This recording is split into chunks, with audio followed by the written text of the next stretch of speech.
clear off a little bit.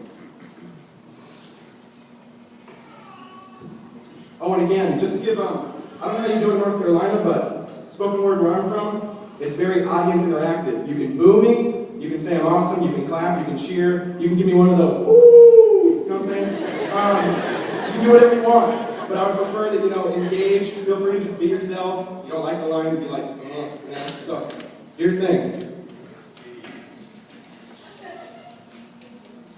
And I'm running on E a little bit just because I flew out at 10 p.m. and got in at 8 a.m., so I might have to do a little cheat sheet and look at my friend Microsoft Word here. That should be fine. Here we go. Let's look at this subject, and I'm going to tell you why I'm disgusted. So tonight, sex will be the topic of discussion. Now see, sex isn't evil, for marriage is why God made it. But I know you're like, come on, Jeff, that's too outdated. This is 2012, bro. We do it for recreation. And hey, if you're in college, you do it while you're wasted. But see, I want to question this logic. I want to pop off this seal. I want to question something that we think is already a done deal. Take a rape victim, for example, and once it's revealed, when her bruises go away, is she totally healed? No, the damage is lasting. You can see it in her eyes. If it was just abused recreation, why didn't it ruin her life? I mean, if sex is just for fun, why does it take such a toll? Maybe it's because you don't just have sex with the body, you have sex with the soul. Woo! Which means for me, there ain't no premarital loving. And it ain't just because I want a baby in the oven, it's because I'm staying pure till the day that I'm a husband. Yeah. Now see, this wasn't always me. That's a guarantee. Let's go back in the past, see who I used to be. Now growing up, I never learned how to treat a lady. I learned one thing from my dad was leave the mom ditch the baby. I don't say that to get sympathy, I say that to be real. Because according to stats, about 40% of you know how that feels. Which is why I let the TV show me what the music already told me. No dad at home, so I was letting MTV mold me. And they sold me. Which is why my life revolved around this girl named sex. It's why my life revolved around what girl I could get next. Sure, I gotta confess I didn't get at her on the text. But it seems the longer we dated, the bigger the mess. And then my girlfriend was late on that time of the month. If you know what I mean when I say that, you understand when I say my heart sunk. I started to think about abortion and I started to butter it up. But it's funny, they don't make condoms for sin. You can't just cover it up. It was just a scare, thankfully. But it's funny how I was pro-life until it happened to me. So dudes think twice before you desire her just because she's hot. Because the truth is your body makes a promise whether you do or not. Sorry I digress, but let's get back to the topic. How there's some dudes in here who pressure her even when she says stop it. You're not a man. You're just a boy that can shave and you put on a good cover. Because if you don't respect her when she says no, you certainly don't love her. So how about you start studying her heart and stop studying her booty? Or maybe invest the same amount of time in her that you do in Call of Duty.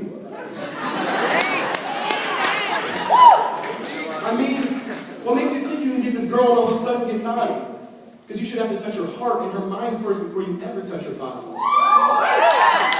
Because she longs to be accepted, she longs to be loved. Yet she gives herself up to another guy's lust. She says it feels good at first, but then she gets bitter. But the promise of satisfaction, it never delivers. She's like, I don't want to, but it's just too tempting. So she keeps opening up the present just to find that it's empty. And then she starts to get confused because she keeps getting rejected by all these dudes. They tell her on a scale of 10, she's a 2. But that ain't true if she only knew that Jesus, he loves and accepts us. Even when you don't want him, he'll never reject us. He heals us from that sin that totally infects us, and he does what condoms can't. He emotionally protects us.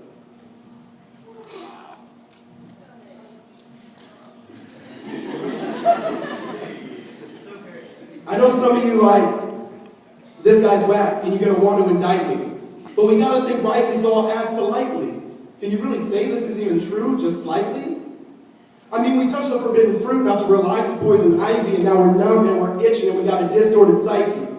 We don't think we just do it like our name was Nike, not realizing the consequences of your action are oh so pricey.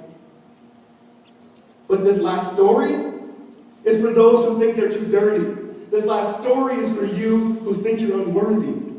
Read John chapter 8, the woman caught in adultery.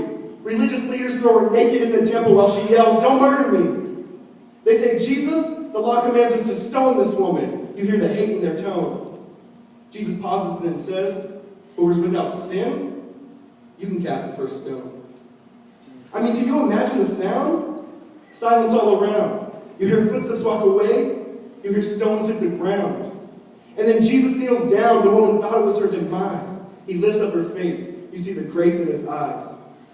He says, "I don't condemn you. Go and sin no more. I love you. I accept you. Mercy is yours." If you're anything like me, you're like, "No, that can't be. Why would he ever die for me?" But then I saw that scene where I was redeemed. He reached out and touched me and said, "Jeff, you're free." Instantly, I was wearing the brightest robe I'd ever seen. I was perfectly spotless. I was perfectly clean. So bright, in fact, man, I thought I'd go blind. I said, "Who's this?" He said, "Actually, it's mine." So think twice before you eat what society feeds us. And come follow the King. His name is Jesus.